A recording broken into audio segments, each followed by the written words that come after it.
Welcome to our channel. Today we how to invest in Coca-Cola Company step by step clearly. Start by researching the Coca-Cola Company to understand its business model and financial health.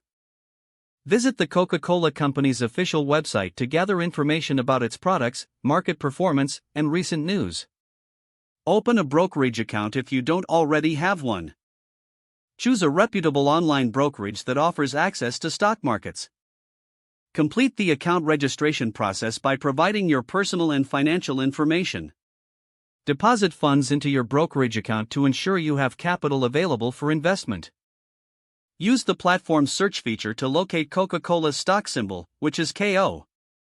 Analyze Coca-Cola's stock performance by reviewing charts and historical price trends. Study the company's financial statements, focusing on revenue growth, profit margins, and debt levels. Consider Coca-Cola's dividend history, as the company is known for returning profits to shareholders. Determine the number of shares you wish to purchase based on your investment strategy. Check for any applicable fees or commissions before placing your order.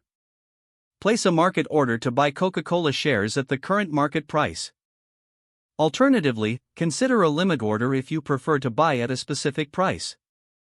After your purchase, monitor your investment regularly to stay updated on the company's performance.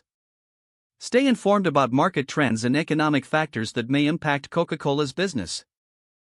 Review your investment strategy periodically to ensure it aligns with your financial goals.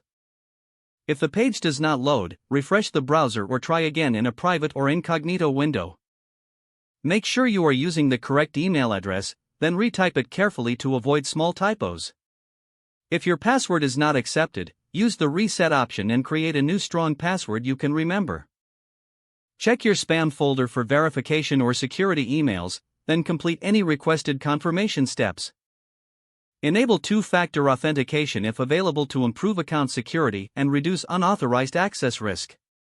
After signing in, review your profile details so your contact information and settings are accurate and current. If you see an error message, note it down and try again after restarting your device and internet connection. Log out when you finish, especially on shared devices, to keep your account and payment information secure. If the page does not load, refresh the browser or try again in a private or incognito window. Make sure you are using the correct email address, then retype it carefully to avoid small typos. If your password is not accepted, use the reset option and create a new strong password you can remember. Don't forget to like this video and subscribe to our channel for more step-by-step tech guides.